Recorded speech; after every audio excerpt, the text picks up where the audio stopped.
¿Quién sigue? Y enseguida vamos con la charla Control y Gestión de Carga del preparador físico de la selección absoluta, el profesor Leandro Jorge. Vamos a... ¿Lo hace con micrófono o le ponemos la diadema al profe como usted prefiere? ¿Así está bien? Hola, hola. Ahí está. Bueno, vamos a acelerar un poquito para llegar. Este tema está íntimamente relacionado a lo que acaba de terminar hablando el doctor y de lo que viene después, que Carlitos también va a hablar de la parte de las estrategias de recuperación. ¿Se escucha bien? Bueno, nos vamos a meter un poco en lo que es cómo controlamos nosotros la carga del entrenamiento, ¿sí? Ya de cómo la gestionamos también habló bastante Gustavo, de la parte de nutrición, la parte médica y demás, así que hay algunas partes que las voy a ir avanzando. Nosotros dijimos que ayer que el control y que la gestión ya empezaba desde antes con la información que recibíamos previamente, ¿se acuerdan? Estuvimos hablando que nosotros teníamos ya de antemano los minutos de competencia que el jugador venía teniendo, porque tengamos en cuenta, como hablábamos ayer, que la carga de ese jugador generalmente viene siendo alta ya de las semanas anteriores. Ahora nos vamos a enfocar un poquito en cuando ya lo tenemos al jugador. Ya recibimos los informes del equipo, sabemos qué pasó el último partido y ya tenemos toda la estrategia del vuelo. Esto que hablamos ayer, pero hoy un poquito más avanzado. La primera parte, nosotros sabíamos, decíamos y hablamos ayer, que nosotros especulábamos que cada jugador iba a entrar en un determinado grupo para participar. Lo llamamos grupo A, grupo B, grupo C, ¿sí? Pero la realidad es que eso se termina de definir cuando llega el jugador, ¿sí? Bueno, de esto es lo que estuvo hablando también un poco Gustavo, y no sé si después quiere profundizar un poco, pero la realidad es que nosotros terminamos de definir, como dice ahí, reafirmar el grupo a donde va a estar el jugador cuando lo tenemos ahí. ¿Por qué cuando lo tenemos ahí? Porque es cuando nosotros podemos charlar con él, el cuerpo médico puede hacer su revisión de rutina y ver cómo llegó, y a partir de ahí es que el jugador pasa al grupo que nosotros teníamos estipulado. Bueno, al llegar tenemos la información previa que ya decíamos, la revisión y el informe del club. Ahí tenemos algunas de las estrategias que utilizamos, variabilidad cardíaca, termografía, biomarcadores y algo que es importantísimo y la palabra que venimos nombrando y también le dijo mucho, comunicación, charlar con el jugador. La charla con el jugador, como hablamos ayer, para nosotros es de la información, particularmente creo, de la más importante. Hablar con él, cómo se sintió, cómo viajó, cómo está. A partir de ahí, nosotros ya empezamos a distribuir los grupos y a terminar ese rompecabezas que hablamos con Luis, con Fernando ayer. A modo de ejemplo, y para que sepan, nosotros lo que le pedimos a cada club, donde están los jugadores, es el último mes de control de carga que tengan ellos. Nos adaptamos a la realidad de cada club.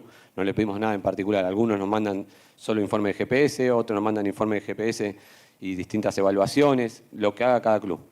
Básicamente lo que nosotros hacemos es reunir esa información y chequear. Nosotros de antemano, como dijimos, sabemos si estuvo jugando mucho o no. Sabemos dónde, no tenemos tanto... Imagínense que esto llega generalmente el lunes, el martes a veces, y ya estamos sobre la competencia. Pero sí lo que nos permite a nosotros es saber un poquito más cómo fue eso. Obviamente, si yo sé que jugó 5 partidos, lo que voy a ir a ver ahí es, en todo caso, si mermó su rendimiento físico, si viene cayendo el rendimiento físico partido a partido. Pero yo ya sé que viene con un volumen muy alto. Y en el caso que no tenga mucha competencia, nosotros ponemos el ojo un poquito más y si compensa de alguna manera esa falta de competencia. Si el jugador en ese mes previo no jugó y usa GPS, probablemente vamos a ver si hizo tareas compensatorias o no. Eso nos permite saber un poquito más. Estos son distintos informes de distintos clubes, estos son informes reales que recibimos. Cada uno lo grafica, lo hace a su manera. Tratar de unificar es bastante difícil y no tenemos el tiempo para hacerlo, pero sí, medianamente todos miramos lo mismo. Cuando hablamos de datos de GPS, que es lo que más nos dan, las distancias altas intensidades, los volúmenes totales y demás. Fatiga aguda, fatiga crónica. Bueno, esto lo paso un poquito. La idea sí es que ustedes sepan que nosotros, de donde venga, de medio local o de medio internacional, nosotros nos comunicamos con el cuerpo técnico de ese club y le pedimos ese informe. Y después el jugador se va a ir también con un informe. También, además de esto, lo que le preguntamos, creo que hicimos mención ayer, es si tiene algo particular para comentarnos. Por eso tratamos de tener el vínculo personal con los profes. Trato de comunicarme. Yo, Valentino, nos comunicamos, cada uno distribuimos los jugadores y nos vamos comunicando y hablamos con los clubes. Si hay alguna rutina, algo a tener en cuenta que él tiene que hacer, y en la medida que nosotros podamos, dentro de nuestra rutina, incorporarla. Entonces, tenemos un análisis previo, ¿sí? Que es, ahí empezamos a decir, bueno, viene con una carga tan alta, ¿sí? ¿No? ¿Cuántos minutos de competencia tuvo el último año, el último trimestre que lo mostramos? ¿Cuándo jugó? ¿Cuántas horas de vuelo viajó? Lo que dijo Gustavo, que ya lo sabemos, las horas, el jet lag, demás. Llega el jugador, se hace un diagnóstico, el cuerpo médico lo revisa, nos sentamos, charlamos otra vez, comunicación permanente. Y como dijimos, no es que una evaluación o un dato va a definir si juega o no juega, son un montón de información. Entonces, recopilar información para tratar de tomar la mejor determinación y que el técnico, que Néstor, pueda elegir o pueda tomar la mejor determinación con todas las herramientas que nosotros les damos. Pero la charla con el jugador se vuelve muy importante. Ya empezamos a entrenar. ¿Qué vamos a hacer para controlar la carga? ¿Qué estrategias utilizamos más allá de las médicas que detalló muy bien Gustavo? Nosotros lo que queremos ver es el bienestar, cómo está ese jugador, ¿sí? Y a veces nos centramos demasiado, como hablaba ayer, en los datos y demás, pero hay algo que es clave, que es esa comunicación. Y esa comunicación no solo jugador, sino entre nosotros. ¿Por qué? Porque cuando hablamos del control o saber realmente lo que le está pasando a un jugador, no es solamente mirar un dato de GPS, ¿sí? Es la percepción, es lo que él comunica. Y ahí entramos todos. No es el profe nada más el que está. A veces la información la puede a ver, ahí está, la puede dar el psicólogo, el técnico, el kinesiólogo, el readaptador, el médico, el nutricionista. Es charlar entre nosotros, ver qué dijo con uno, qué habló con otro, cómo se siente. Ir a la noche siempre hay una sala que nosotros utilizamos, ¿sí? Donde están los médicos, donde los jugadores pasan bastante tiempo ahí. Imagínense, están encerrados en un piso, básicamente es un lugar de reunión y de recuperación donde es su lugar. Es acercarse, charlar con el masajista, charlar con el fisioterapeuta, cómo lo viste, cómo está, no, profe, me dijo está cargado acá, le duele. Hasta el utilero te puede dar una información importante. Te puede hablar de que está peleado con la mujer. O sea, hay un montón de situaciones, ¿sí? que ayudan a saber realmente lo que está pasando con ese jugador. Entonces, para nosotros esa comunicación entre todos nosotros, donde el centro es el jugador, es importantísima. Y no quedarnos solamente en el dato.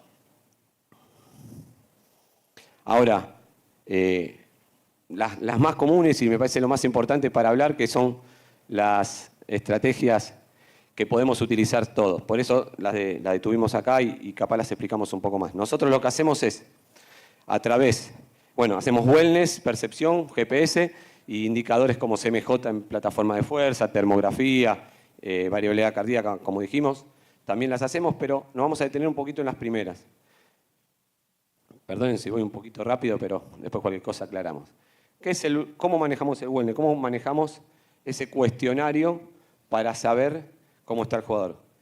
Nosotros, en un grupo de WhatsApp que tenemos con los jugadores, cada mañana se envía un link para que ellos entren y contesten 5 preguntas que les lleva 10 segundos, de las cuales esa información la compartimos con el cuerpo médico, que algo habló de eso, que son cómo se siente, cómo durmió, si hay dolor muscular, cómo está su sentido del humor y cómo está el estrés, ¿sí? Hay un asterisco en dolor muscular y faltaría un asterisco en sueño. ¿Por qué? Porque al dolor muscular le agregamos nosotros una columna para que especifique dónde, si tiene alguna molestia que diga dónde, y en la calidad de sueño no solo que no diga cómo durmió, sino cuánto durmió. Entonces nosotros a primera hora de la mañana tenemos un informe con los jugadores con cuántas horas durmió, cómo se sintió y demás. Nosotros lo que hacemos es ya tabular ese Excel, esa planilla, para que nos aparezca ya directamente marcado con colores, ¿sí? Le ponemos un formato condicional y ponemos que si el jugador durmió menos de 6 horas, aparezca el número en rojo. Si durmió entre 6 y 8 en amarillo, más de 8 verde. Eso es simplemente para que rápidamente, cuando uno tiene que mirar muchos jugadores, sepa dónde mirar, ¿sí? ¿Qué es importante con esto? Algo que creo que Gustavo dijiste también antes. Si yo te envío todos los días un cuestionario, todas las mañanas te envío el cuestionario, y nunca hago una devolución con el jugador de ese cuestionario, a la larga el jugador va a terminar poniendo cualquier cosa o no lo va a contestar. Porque tiene que haber un feedback, tiene que haber una retroalimentación de esto. O sea, si yo A mí me preguntas, ¿cómo dormiste? Mal, 4 horas. Entrené, terminó el día, chau, chau. Al otro día, ¿cómo dormiste? Mal. ¿Cómo estuviste? Me duele la pierna. Y nunca hay ninguna evolución. Mi conclusión es, ¿para qué me preguntas si es lo mismo? Entonces, importante que haya evolución, ¿sí? Acercarse, charlar, hablar, comunicarse con el jugador. Nosotros lo que hacemos es, rápidamente, ya a la hora del desayuno, hoy prácticamente los desayunos son obligatorios, eso es algo que fuimos también cambiando. Algo que hablamos ayer de la estrategia, de la planificación, hoy, bueno, el Doc habló un montón de cosas, ¿se acuerda que hablamos del qué hacemos con el Shell, qué hacemos si lo despertamos, si no lo despertamos, a qué hora comemos, a qué hora entrenamos? Bueno, esto que habló él también forma parte de esa planificación previa. Entonces, a 1:00 de la mañana, nosotros ya tenemos un pantallazo de cómo se levantó cada jugador. ¿Para qué nos sirve? Para ver si tenemos que ajustar algo. En el caso de un equipo, a diferencia de una selección, nosotros como cuerpo técnico en un equipo, nos sentábamos 2 horas antes del entreno, ya prácticamente sabíamos cómo iban a venir. Y a veces, cuando uno ve que la respuesta, ya no de uno, sino de varios, marca algo a tener en cuenta, podíamos llegar a ver de modificar ese entrenamiento. Otra cosa que podíamos hacer es, me había contestado que había un dolor algo, ya hablamos con el cuerpo médico. Mirá qué tal, viene, agarrarlo apenas llega. Entonces, empezar ya desde antes, ¿sí?, a planificar o a ver si hay que tocar algo de ese entrenamiento, ¿sí? A veces en un equipo uno, un día de carga alta, el otro día, por X motivo aparecen jugadores, porque no sé, se terminó entrenando con lluvia, un poco de barro y al otro día aparecen varios jugadores cargados. Bueno, ya lo tenemos a 1:00 de la mañana y nosotros teníamos planificado una actividad y capaz decidimos o no modificarla un poco. Entonces, eso es algo que nosotros hacemos y que los pueden hacer todos. No tiene ningún costo y tiene mucha información valiosa para nosotros. Lo mismo que la percepción subjetiva del esfuerzo, RPO, como la queramos llamar, básicamente es preguntarle al jugador cómo percibió de duro el entrenamiento. Básicamente es eso. Entonces, cada vez que se termina un entrenamiento, se acerca, en este caso Valentino Derecino, que es el analista de rendimiento que trabaja con nosotros, el profe, uno por uno, y le muestra la tabla y le dice que indique cómo sintió, cómo percibió ese entrenamiento, ¿sí? Importante a tener en cuenta, que nadie escuche lo que dice el otro, porque si yo voy y le pregunto, Iván, ¿cómo está? 8. Ya cuando lo miro a Fernando, que es bastante vivo, lo tuve de jugador también, si pensaba decir 4, va a decir va a decir 7, profe. Ya está, ve modificada su percepción por lo que dijo el anterior y a partir de ahí empiezan a modificar. Entonces lo importante es acercarse, que ellos señalen con el dedo, lo marcamos y lo anotamos, ¿sí? Eso es muy importante. Otra cosa importante, tener un protocolo de cuando uno lo pregunta. O sea, en cualquier momento, 2 horas después, cuando llegó a su casa, algunos los hacen por WhatsApp. No, un poquito está recontra comprobado y pusimos algunos estudios, pero la bibliografía habla que no pase más de 15 a 20 minutos de que haya terminado el entrenamiento. Que es importante para nosotros que pasen unos minutos, ¿sí?, porque también la percepción puede estar muy ligada a ese último esfuerzo. Yo le pregunto por un entrenamiento. Imagínense que el entrenamiento fue bastante tranquilo y los últimos 10 minutos fueron muy intensos, muy intensos. Y termina el entrenamiento y viene así, y está Gustavo y Carlito que lo persiguen con el agua, que están bastante densos ahí con el agüita, y le pregunto ahí, y la percepción va a ser muy alta. Ahora, si yo le dejo que se siente 5 minutos, que charle, que empiece a elongar, voy y le pregunto, y esa percepción va a ser más real. Entonces, ese tiempito es importante tenerlo. ¿Qué hacemos con ese dato? Hay más fórmulas y demás, pero lo más básico es tomar ese dato y multiplicarlo por la cantidad de minutos que duró la sesión. Excluimos los tiempos de preparación, precesión o de entrada en calor generales que no tienen una tarea. ¿Por qué nosotros los excluimos? Porque en el partido lo multiplicamos por los 95 minutos que jugó y no por los 125 si contamos la entrada en calor. Entonces, por lo mismo lo multiplicamos así y nos da un número, una unidad arbitraria y nos da una medida. No tengo GPS, tengo percepción, tengo wellness, puedo controlar la carga. ¿Sí? No necesito, sí o sí, solamente eso. Ventajas. No es invasivo, no lo tengo que pinchar, no le tengo que hacer nada. Es solamente preguntarle. Es sencillo. Es muy fácil de comprender. Lo puedo hacer yo solo, no necesito un profe auxiliar. Obviamente acá lo hace Valentino, pero lo puedo hacer yo, lo puede hacer el técnico, lo puede hacer el ayudante de campo, lo puede hacer el entrenador de arquero, cualquiera, lo puede hacer el fisioterapeuta. ¿Qué nos permite además? Empezar a conocerlos. El estrés que soporta y la tolerancia que tiene. Uno empieza a conocer, cuando uno empieza a hablar con el jugador, como dijo Gustavo, este le cuesta dormir, este tiene esta característica, con esto pasa lo mismo. Si hay un jugador que percibe alto, va a percibir siempre alto. O sea, si Iván me percibe alto, lo que va a pasar es que normalmente pregunto 4, 4, 4, 5, 3, 4, 6. Pero cuando me digan 7, 6, 7, 6, 9, siempre va a estar un poquito arriba, pero va a mantener esa línea.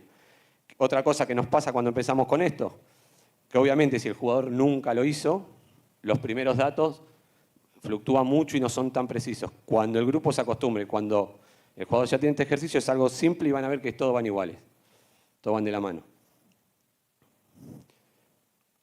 Lo mismo, antes de cerrar eso, lo mismo que el wellness. ¿Qué otra cosa considero más o es muy importante? Que de todo lo demás, GPS, termografía, variabilidad cardíaca, biomarcadores, de todo lo que hablemos, ninguno tiene en cuenta lo que percibe el jugador, salvo estos dos. Yo puedo mirar el GPS, puedo decir, pero ninguno me dice lo que siente el jugador. Estos dos sí. Por eso también, cuando nosotros hablábamos de las relaciones, del grupo y demás, consideramos que son elementos muy importantes, porque nos dan la posibilidad de que el jugador exprese él también cómo se siente. Y está comprobado que cada deportista tiene un control de su percepción que es muy acertado. Cuando uno los cruza con los datos de GPS, se encontrás una relación. Particularmente hicimos un estudio propio hace unos años y tenía una correlación altísima con el gasto energético que nos marcaba el GPS por entrenamiento. Y por muchos años en mi carrera, cuando no existía el GPS, era una herramienta que utilizábamos y que sigo utilizando. Y va a seguir avanzando la tecnología, pero esto va a seguir estando, porque esto va a seguir siendo una herramienta para vincularnos con él y para saber lo que él piensa. Y lo mismo, una evolución, ¿no? Si me das una puntuación alta en un entrenamiento que no es alto para nosotros, ¿qué pasó? ¿Por qué? Te sentás después, charlas con el jugador, ves cómo se siente. Cuando los cruzamos los datos, supongamos hoy fue un entrenamiento con una carga alta, la percepción fue alta, mañana bajamos la carga, entrenamos poco y al otro día sigue siendo la percepción alta con un entrenamiento bajo. ¿Qué pasó?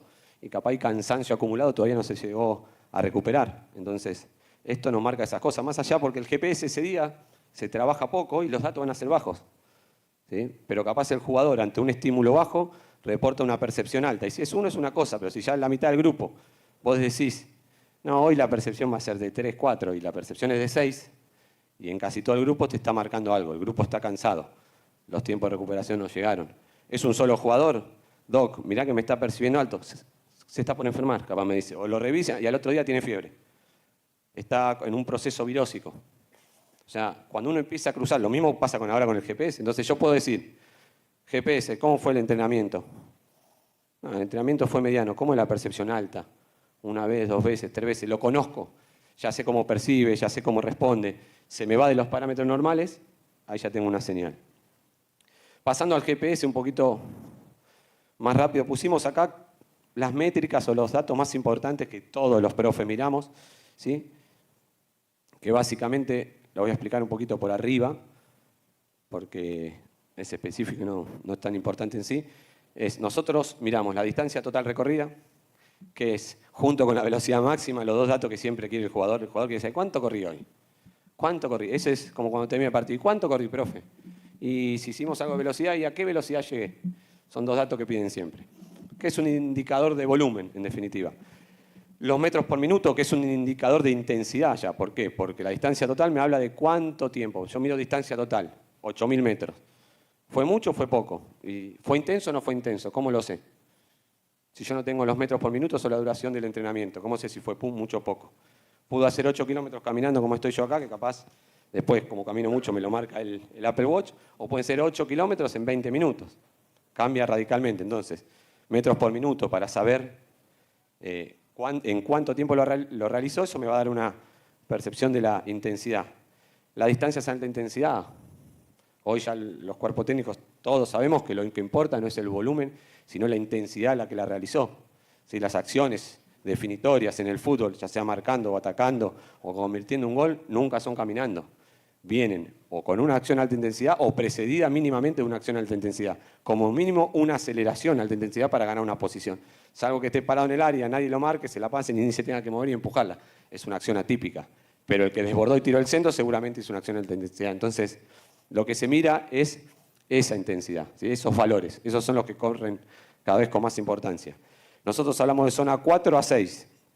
4 a 6 significa se divide en 6 zonas, de velocidad se va cambiando y las últimas 3 zonas, básicamente, hoy la FIFA, después del Mundial, lo dejó de 15 a 20, de 20 a 25 y más de 25. Invito a todos a que usemos la misma, porque la bibliografía hoy está sobre eso, entonces está bueno para poder saber un poco cómo lo miran en otros lados y podés cómo está mi liga o cómo está mi equipo en comparación a los demás. Y cuando hablamos de valores absolutos y relativos, básicamente yo puedo decir, corto lo que corrió Luis Perea, corrió tantos kilómetros, hizo entre 15 y 20 kilómetros, hizo 800 metros, entre 20 y 25 hizo 300 metros y arriba de 25, como él era un jugador muy veloz, me hizo 150 metros, 200 metros. ¿Sí?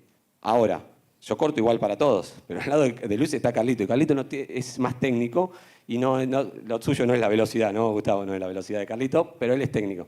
Entonces, Carlito, la velocidad máxima, ¿cuál era? ¿Sabes tu velocidad máxima? ¿No? Pero 35, podría estar tranquilamente 35 kilómetros por hora. Y la de Carlos está en 30 kilómetros por hora, siendo muy generosos, y en un descenso, ¿no? En una carrera así, ahí bajando de Monserrate en Bogotá, cuando te caíste, llegó a 30, tuvo un pico de 30, Carlitos. Entonces, si yo digo, bueno, arriba de 25, y Carlito me va a hacer 1.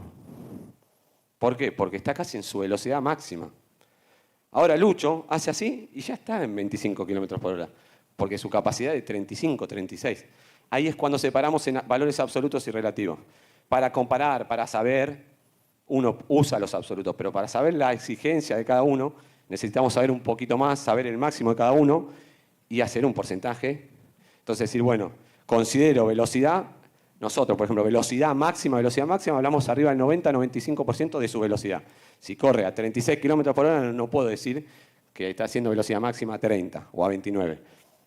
Entonces, necesito saber la máxima de cada uno y a partir de ahí estipulamos las zonas como para saber cuánto fue realmente la exigencia, porque si yo digo, bueno, en zona 6, Lucho 150 metros, Carlos 1, y sería un poco injusto decir que él no se esforzó, que su intensidad no fue tan alta.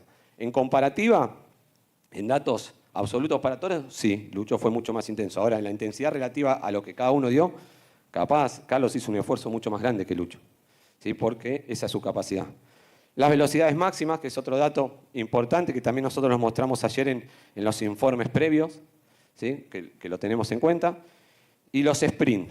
La bibliografía hoy toma, o los GPS te marcan sprint arriba de 25, y bueno, en verdad es una acción alta intensidad, no termina siendo una velocidad máxima, pero lo tomamos, pero a su vez tomamos el relativo. Si nosotros queremos, no en selección, en selección no es algo que nosotros estimulemos la velocidad máxima, pero en un equipo que nosotros capaz nos planteamos que los jugadores a modo de vacuna que se dice hoy contra los desgarros posteriores, estimular la velocidad máxima, que no queríamos que pase más de 15 días sin estar cercano a su velocidad máxima, sí, ahí usamos el relativo.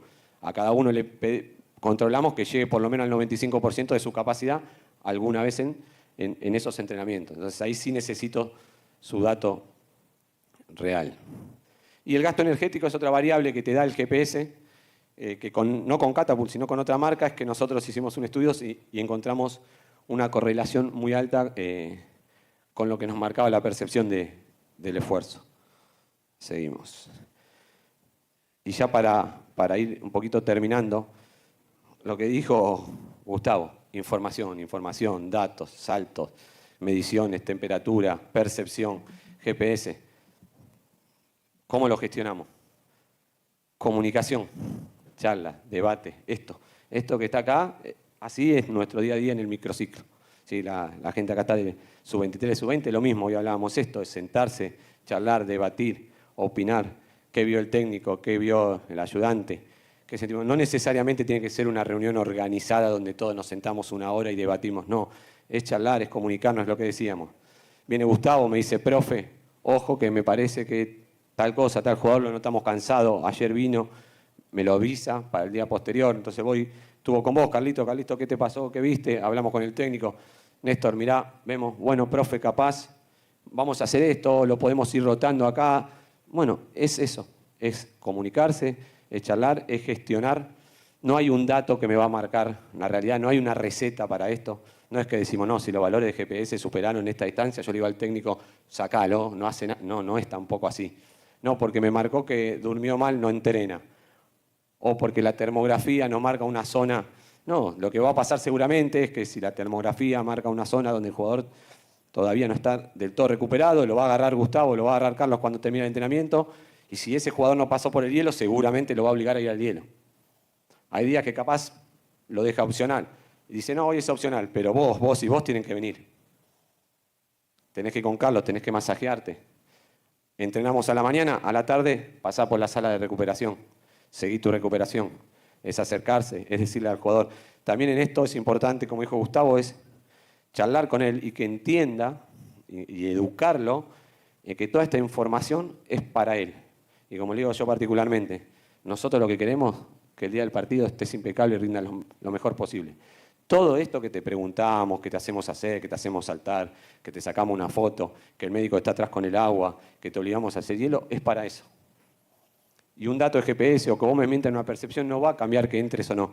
La decisión de quién va a jugar, de Néstor, no es que se va a modificar por un dato de GPS o por un test de salto. Hay un montón de cosas que se contemplan. Ahora, él tiene que entender que nuestra estrategia, para que él llegue bien a ese partido, necesita de esa información para poder gestionar su carga. Entonces, con toda esta estrategia, nosotros capaz a la noche, charlando cuando nos volvemos a juntar con el cuerpo técnico y vamos a revisar lo que ya tenemos planificado, porque uno planifica, pero lo primero que aprendemos como profes, como docentes, es que la planificación es flexible. Uno no dice, mañana uno tiene todo armado la semana, pero no necesariamente eso va a ser exactamente igual, eso se modifica constantemente. Entonces, capaz nos juntamos, ajustamos los tiempos, vemos, avisamos si hay alguno que hay que estar un poquito más encima. A la mañana, ya el otro día, capaz no nos acercamos nosotros, se acerca el masajista, se acerca el fisioterapeuta, habla con él, lo revisa. Hasta antes de entrenar, cuando se está masajeando a veces, vienen y nos dicen, tal jugador, fíjate tal cosa, y nosotros estamos permanentemente ajustando. Y para que eso se dé, la clave es esa comunicación interna entre nosotros y esa confianza entre todos los que estamos acá para saber cómo está el jugador y para estar al servicio de él. Muchas gracias.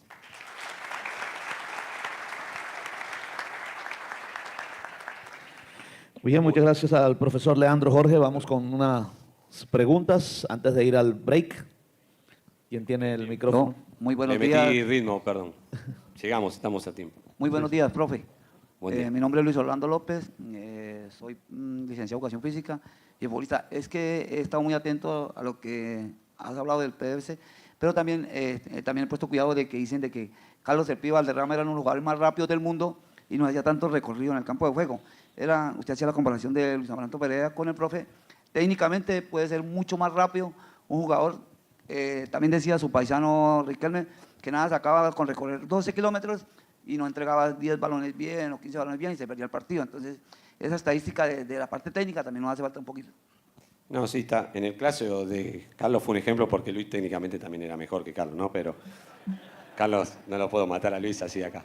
No, sí, profe. A ver, nosotros hablamos del dato físico como un control de carga, no como una evaluación de la calidad del jugador.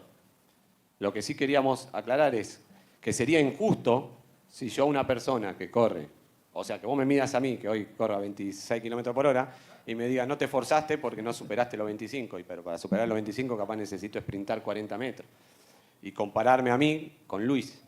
Es un dato para saber qué tan exigente fue para él. Obviamente, sí. ¿Y cuál es el comparativo para saber la exigencia? ¿Qué usamos? ¿Cuál es nuestra fuente de referencia? A ver, un profe. Sí, pero ¿cuál es nuestro foco de referencia? ¿Con qué comparamos todo? Con otra cosa, con la competencia. ¿Sí? Los datos, mis datos, los datos de este grupo, son solo aplicables para este grupo. No es que yo te digo, esto, hacelo vos. No. Son aplicables a mi realidad y a mi grupo. Y a mi competencia.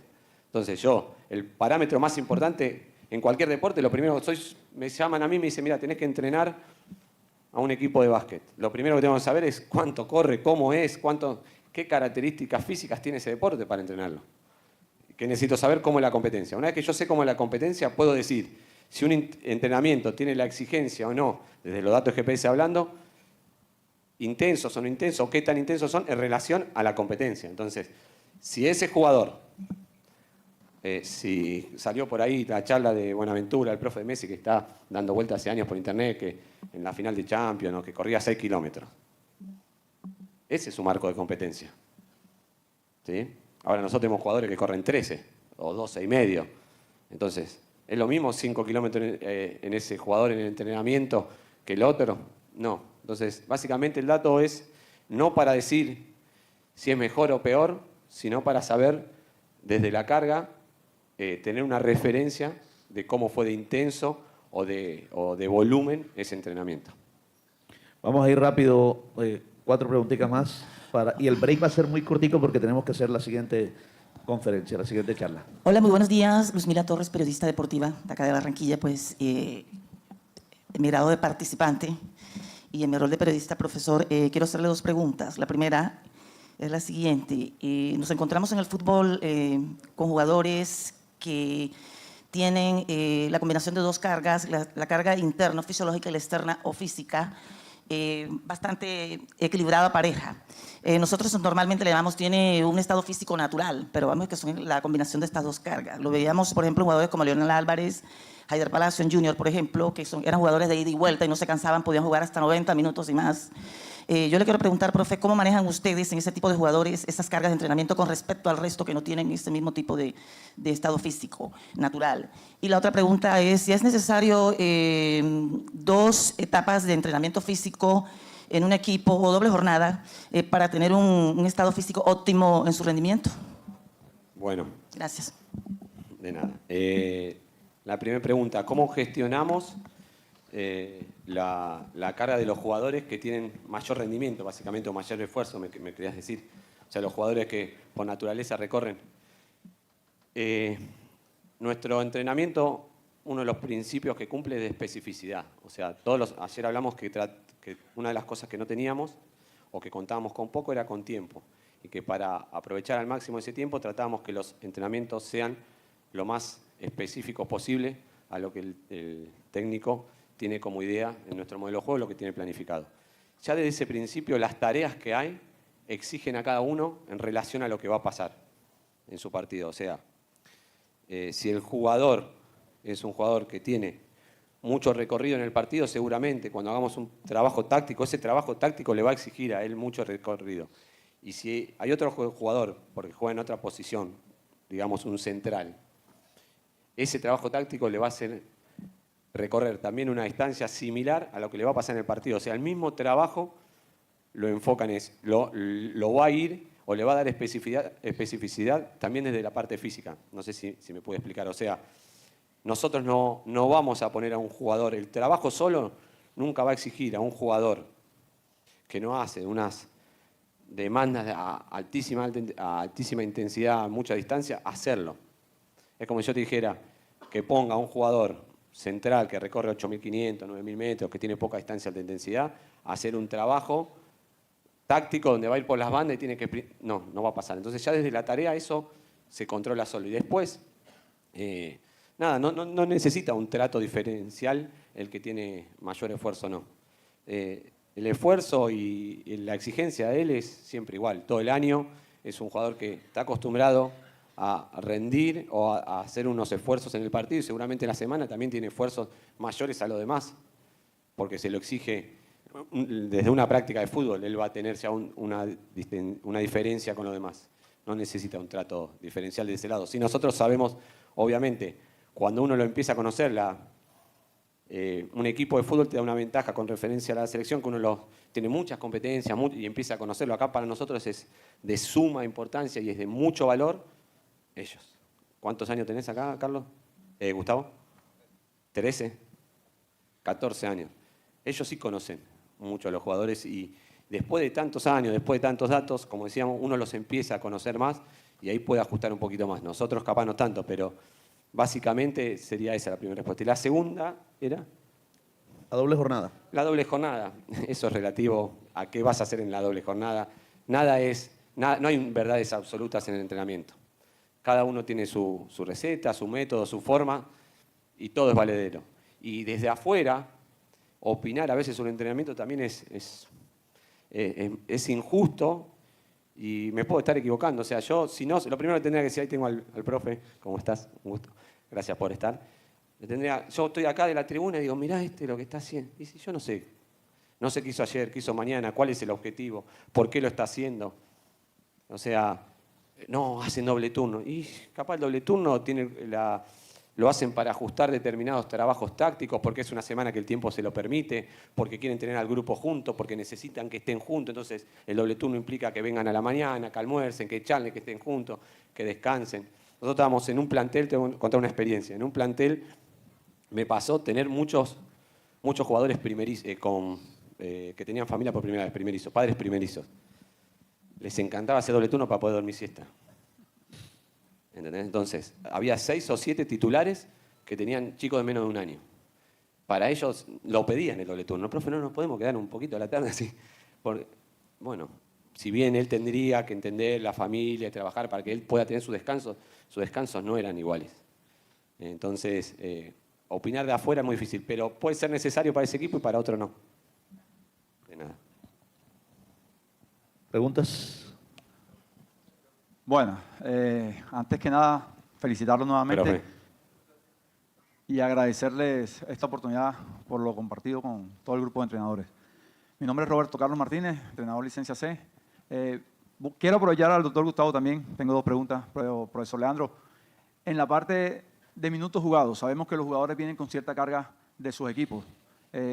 ¿Cómo manejan ustedes esa parte? ¿Tienen algún límite para tener esos minutos jugados para saber si el jugador se está adaptando a la idea de juego que quiere el entrenador? Si realmente podemos, ya cuando se tiene una definitiva de que está clasificado mundial, poder tener la opción de darle minutos a jugadores que en posiciones de pronto nos pueden ser importantes cuando estemos ya propiamente en el mundial. Y la segunda, muchas veces sabemos que el agua embotellada pierde muchos minerales y no le da esa hidratación necesaria al jugador. Muchas veces hay equipos o selecciones que hacen lo que son los famosos sueros caseros del agua, el limón, un poquito de sal, etcétera, etcétera. ¿Qué recomendación nos puede dar en ese aspecto sobre la hidratación adecuada con una agua que realmente hidrate 100% o lo más que se pueda al jugador? Muchas gracias. Bueno, primero con la gestión de minutos.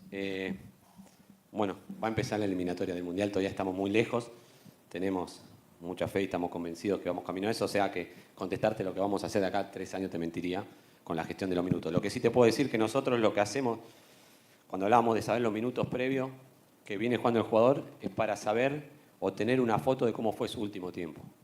A partir de ahí, cómo se gestiona cada caso es particular. Seguramente es información. Y como toda información uno tiene que dar un contexto y tiene que buscar qué quiere de esa información, cuál es la conclusión que saca. ¿Sí? Yo te podría decir, por ejemplo, un jugador que juega mucho doble competencia está habituado o podría jugar normalmente en un proceso de selección con 4 días de diferencia. También uno me podría decir, es mejor que juegue todas las semanas porque viene más descansado. Y también te podría decir, pero ese jugador no está habituado a jugar tan rápido. O sea, es información que nosotros lo usamos para saber cómo está, que después cuando llega y el cuerpo médico le hace su revisión, cuando nosotros hablamos con él y cuando lo vemos en entrenamiento, recién ahí podemos sacar una conclusión de si esa carga de partido que él trae requiere un poquito más de recuperación para ese primer partido que tenemos nosotros. Pero eso lo evaluamos con cada uno y en ese momento. Sí, a nosotros nos sirve para saber, o sea, si yo voy a ir a jugar una competencia mundial, copa y demás, un jugador que está acostumbrado, que su vida deportiva le exige doble competencia, seguramente tiene un registro en su cuerpo, una costumbre de realizarlo. Pero no es que con eso nosotros, como te dije antes, no hay una receta. Se analiza, se ve, es importante saberlo. Particularmente yo lo que miro cuando un jugador tuvo muchos partidos previos es cómo fue su comportamiento en esos partidos. Pero para conocerlo a él, si baja o no baja su rendimiento, decir, bueno, mira, la verdad que juega, pero su rendimiento desde los datos, desde lo físico, sacando el contexto, lo que le exige el partido y demás, se mantienen. Entonces, nos da un parámetro que el jugador no viene cayendo. Distinto sería si esos datos vienen cayendo, si el jugador manifiesta algún dolor, si viene y le dice a Gustavo que está muerto, que está cansado. Bueno, ahí veremos en ese caso qué determinación tomamos.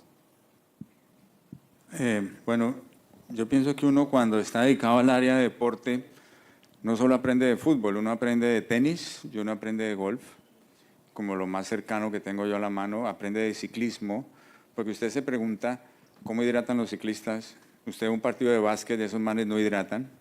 Usted ve un golfista que juega 4 días seguidos y a todos les parece, eso no cansa, eso nada. El domingo, el último día de juego de un golfista, es mortal el cansancio. Y de un jugador. Entonces, usted cuando hidrata, en la selección no tenemos problema porque compramos las sales, compramos cómo hidratarlos y todo eso, no tenemos ningún problema. Pero la gente, como les ponía el ejemplo yo, el niño que viene o el joven que viene en el bus, que le dieron agua de panela con almojábana y viajó 3 horas para poder jugar y usted lo valora y dice, no me rindió, pero si usted le tiene un agua de panela con almojábana antes de partir, de jugar, me rindió diferente. La hidratación y los electrolitos, los que no hacemos deporte y cómo vivimos hidratados, nutrición con alimentación. Entonces usted tiene que ser y obtener eso de la alimentación, porque económicamente puede que le salga muy caro. Y ahí vuelve el tema de alimentación otra vez al tapete. Usted tiene que tener una magnífica alimentación y una magnífica hidratación para poder tener esa meta. Si usted quiere aprender de cómo hidratan los tenistas, los cócteles que esos manes hacen, yo no sé cómo juegan. Por eso juegan así, 3 horas a ese ritmo. Me tienen unos cócteles y usted ve que ellos se sientan con 2 o 3 botellas. Cada una tiene una cosa diferente. Y lo hacen. Unos tienen limón, otros tienen bicarbonato, otros tienen sal, otros tienen cafeína. Entonces depende de eso. Pero a la gente joven yo insisto en que es nutrición. Es la única forma.